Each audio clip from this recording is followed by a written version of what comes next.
Hey guys, it's Ker-Leen. Thank you for tuning back into LeMomLife.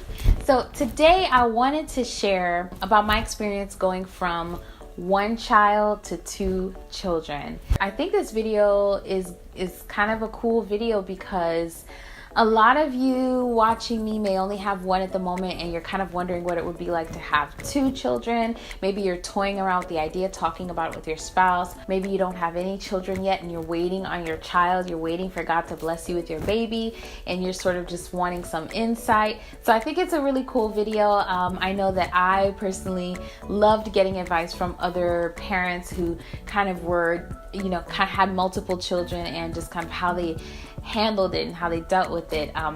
But specifically in today's video, I wanted to talk about my discoveries, successes, and failures with you guys going from one child to two children. Whenever I had my son, Elon, it was so simple to cater to his every need, make sure he was happy all the time, and discipline him, teach him, all that good stuff. It was very, very smooth, I would say. The best way I can describe it is it was smooth. After we had Giselle, Elon began to feel the need to make sure that we knew he was still there. And the way that comes across, it may not be the same for every child, but for my son, the way that he expressed that, and also what I've read is that many children express that by misbehaving more. So he would just do certain things to make sure that we were paying attention to him. So he really felt the need to do that. And what I realized is that it was our job to make sure he knew that he was still a part of the family. He was still very important. We still loved him very much.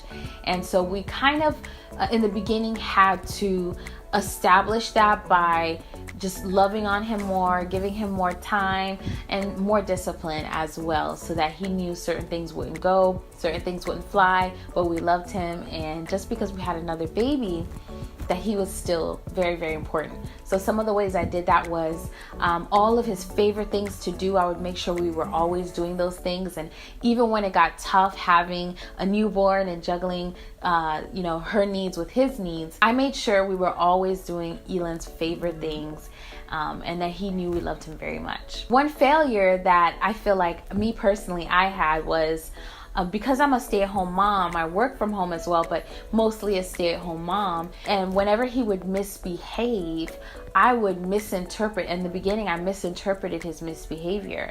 I just kind of lumped it in with, oh, he's a toddler. Oh, he just turned 2, so that's why he's misbehaving. But a lot of the reasons why your toddler or your child might be misbehaving when a new baby arrives is because they are craving that sense of security, that sense of belonging, that sense of being a part and knowing that you still value them as an individual, as a person, and they're still loved. So if you can meet that need, if you can show them that you love them, and make them feel like they're a very important part of the family, then I think that's half the battle. And you'll be able to distinguish between when they're just misbehaving because they're a child, a toddler, or when they're misbehaving because they need something. And that's another thing. A lot of times whenever your kids misbehave, it's not always because, oh, they just want to misbehave. Typically there's something that they want, there's something that they need that they maybe don't want to communicate verbally, or if they don't speak yet, if they can't communicate yet, maybe they don't know how to communicate, so they're misbehaving. So one of the things that I realized early on is a lot of times when my son misbehaves, he's probably hungry. Most of the time that takes care of it. He loves to eat. He loves when I make him banana bread. He loves when I, just take care of him in that way, and give him food, and it makes him feel loved, and it meets a need, a very deep need. Now, I don't know if you guys are familiar with Maslow's hierarchy, but basically it's a pyramid of needs. And so whenever I feed him, it takes care of 2 needs. Like, he feels loved and safe, but he also, in a practical sense, is not hungry. So I had to really break it down to a science to get to understand my son. I'm still learning about him every day. He's changing every day. So it's like the learning never stops. Another reason why he typically misbehaves is because he wants me to hug him and kiss him and hold him. And he may not want to say that, but that's what he wants. And when I do it and just give him some attention, then he feels whole again and he goes back to whatever it was he was doing.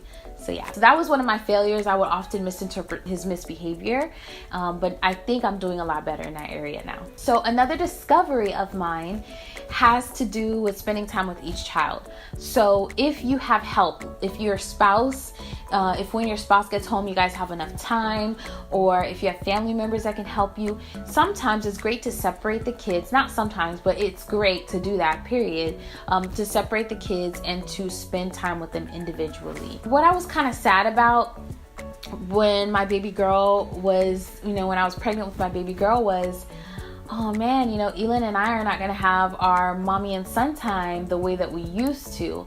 But what I had to do and what I had to learn is that we do have that time. And so what I like to do, because I take care of them, they are at home with me, I'm a stay-at-home mom, is whenever Giselle goes down for her nap, I will take Elin and I will spend lots of time with him. I'll love on him. I'll read to him. We'll play, you name it. He loves learning. He loves when I do little activities with him. So I'll do his favorite activities with him. When we spend that time together, I see a drastic difference in his behavior when Giselle is up. And the same thing goes with Giselle. When Elin goes down for his nap, because they take alternating naps, sometimes they take the nap at the same time, very rarely, but whenever he's down for his nap, I'll take her, I'll hold her and snuggle her and kiss her. I still nurse, so I'll nurse her, and we'll play. I give her lots of floor time and I interact with her while she's on the floor. So I just make sure that each child has some separate one-on-one time. And what I realized again is that when both of them are up, after having spent time with each of them, their behavior is better. They interact better with one another. They're not like, Giselle's not trying to take his toys and he's not getting upset and trying to push her out the way. Like, they interact a lot better. To close this video, I wanted to talk about one of my successes. One of the things I feel like, yeah, you know what? I'm doing this right. I found that the more I engage each child while they're up, the easier the day goes, because going from 1 to 2 or 2 to 3, and if you have 4 or 5, making sure that I interact with them and they're not just sitting somewhere, with some toys or whatever the case may be. The more I interact with them, the better they do throughout the day. They're more content, they cry less, which results in less anxiety for me and for any mom. One of the things that I read recently is that there is like a chemical reaction that mommies have when their babies cry, which explains why when the babies cry and they just keep crying and I feed them, I change them and they're still crying, that explains why I feel really anxious. And it's because that's just the way mommies are created and we're wired, is that we don't feel right until we satisfy the need. So I find that when I spend more time with them, like lots and lots of time, although I'm exhausted at the end of the day does go by smoother. I'm in a much better mood when hubby gets home. I'm not so drained when he gets home emotionally, because I've spent so much time interacting with them, and they weren't really crying throughout the day. They just kind of, they ate, they played, they, had poopy diapers, and they slept, and the day was pretty much smooth sailing. That gets challenging for me because I, like I said, work from home. I teach college courses.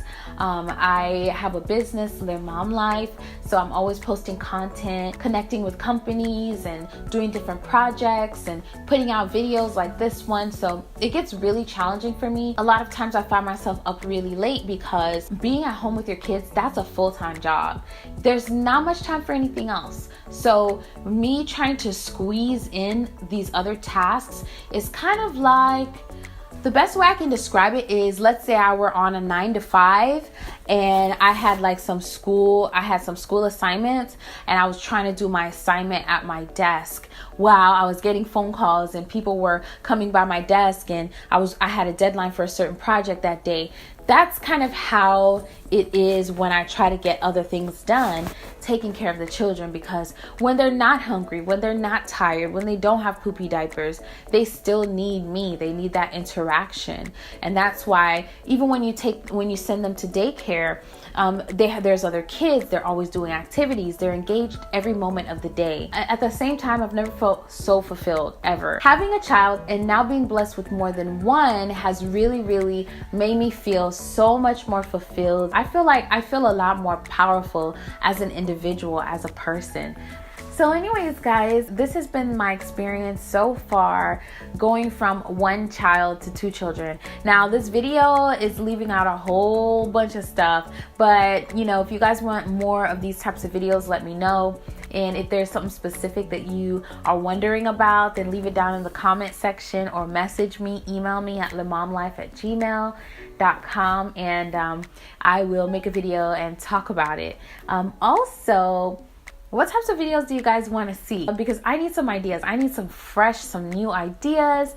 Right now I have my composition notebook because this is what I put all of my fresh and new ideas in. So I am welcoming new ideas. That's it for this really quick video. I just wanted to talk about just a few of my discoveries, some failures and some successes. And I hope you enjoyed it. If you did, give it a thumbs up. And don't forget to subscribe so you don't miss the next time I post a video. Also, if you don't hit the notification bell, then sometimes you'll miss my videos in your feed. So hit the notification bell as well. And I'll see you guys in the next one. Bye.